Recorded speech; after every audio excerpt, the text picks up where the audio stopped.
¿Qué es la muerte cruzada?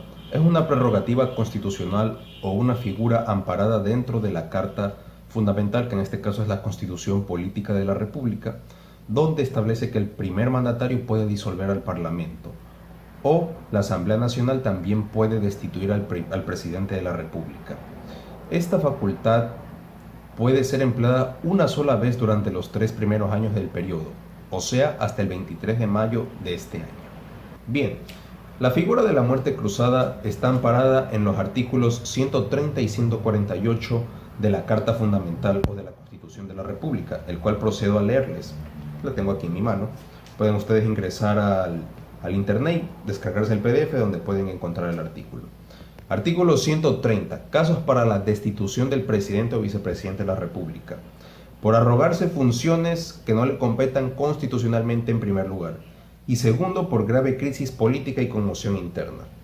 Indudablemente hay un estado de conmoción interna, no solo por la pandemia global del COVID-19, sino también por la crisis de gobernanza que hay en el Ejecutivo y la manera irresponsable en cómo se ha llevado a cabo la labor administrativa, no solo en el campo político, sino también en el campo económico y social. En cambio, ¿qué dice el artículo 148 de la Constitución de la República? Habla sobre la disolución de la Asamblea Nacional. La presidenta o presidente de la República podrá disolver la Asamblea Nacional cuando a su juicio se hubiera arrogado funciones que no le competen constitucionalmente, o si de forma reiterada e injustificada obstruye la ejecución del Plan Nacional de Desarrollo por grave crisis política y conmoción interna.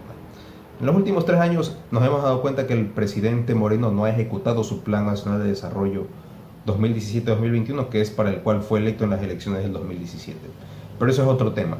Sin alejarnos de esto, habiéndoles leído el artículo, la ministra de Gobierno, María Paula Romo, manifestó públicamente que no creía que la Asamblea iba a poner en peligro la economía nacional, refiriéndose a los 2 proyectos de carácter económico urgente que mandó el Ejecutivo a la legislatura para efectuar las medidas económicas, las cuales son inconstitucionales e ilegales, ya que primero está el tema de crear una cuenta de asistencia humanitaria, la cual contraviene el artículo 299, donde establece que solamente la banca pública, a través del Banco Central y a través de las cuentas gestionadas del mismo Banco Central, se podrán gestionar este tipo de cuentas acorde a la ley, en lo que concierne a recursos públicos.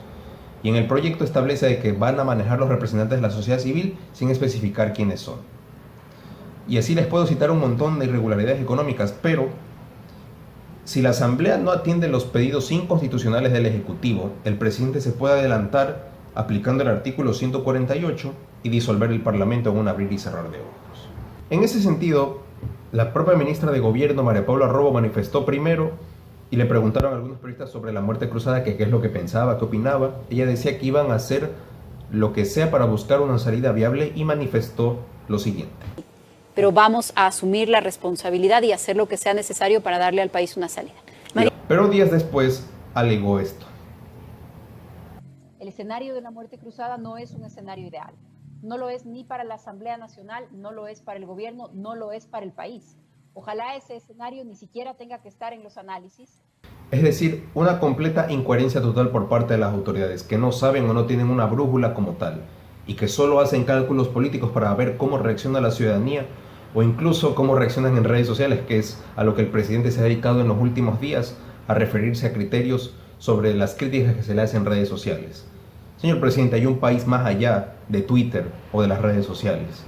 Y si a eso le suman que el presidente dice buscar la unidad nacional, pero en su cadena nacional primero dice que sí, sus propuestas y su espacio de diálogo en la Asamblea sirve para que nosotros como Ejecutivo tomemos las decisiones correctas en beneficio de la ciudadanía, cuando 5 segundos después, ¿saben lo que dice? Si no ayudan, no estorben, refiriéndose a los miembros del Legislativo. Entonces, ¿esa es la manera para comunicarse o dirigir o buscar la unidad nacional? Yo creo que son problemas de comunicación que desde siempre ha tenido esta administración desde el inicio. Veo con satisfacción que el diálogo continúe en la Asamblea.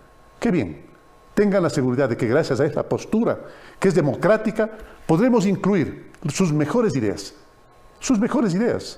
a la propuesta de ley, sin ideologías, sin personalismos. No es el momento para ello. Y por favor, si no ayudan, no frenen el futuro del país. Si no ayudan, por favor, no estorben. Buenas noches, ecuatorianos. Y ya el presidente de la Asamblea, César Ritardo, manifestó públicamente de que hace un llamado para evitar esa campaña de desprestigio contra la Asamblea y a defender la institucionalidad en referencia a lo que se ha manifestado sobre la muerte cruzada. Rechazamos tajantemente cualquier intento de desestabilizar el orden constitucional en el Ecuador. No es momento para poder llevar el debate a ese nivel. Esto se traduce en la famosa pugna de poderes que ha caracterizado a nuestra República del Ecuador desde tiempos inmemoriales. La pelea entre la presidencia de la República y el Parlamento ecuatoriano. Revive ese fantasma, por así decirlo, en estos tiempos de grave crisis sanitaria. Bueno, si me lo pregunta a mí, y ya para finalizar, creo que la muerte cruzada debe haberse efectuado hace mucho tiempo, cuando teníamos el escenario ideal y cuando la gente estaba protestando como era su legítimo derecho. Creo que durante el paro nacional de lectura hubiera sido lo más conveniente para que se lleve a cabo esa prerrogativa constitucional. Pero como dije antes, dependerá de la voluntad política del Ejecutivo o de la legislatura para ver si es que llevan a cabo esta figura amparada en la ley. Lo que sí creo que se precisa es una verdadera unidad nacional. Eso es lo que necesitamos en este momento para tratar de aplacar esta crisis sanitaria del COVID-19. Pero una verdadera unidad nacional como lo fue la gloriosa del 44, cuando se reunieron comunistas, socialistas, conservadores, liberales, de todas las tendencias para, en un solo frente, destituir a un gobierno que, por así decirlo, no hacía bien su trabajo. O cuando fue la guerra del Cenepa en el año 95, cuando todos y cada una de las figuras políticas se unieron en un solo frente para hacer cargo de esta amenaza territorial contra nuestro territorio. Entonces yo creo que se necesita ese tipo de escenarios en el Ecuador y no lo que estamos viviendo ahora.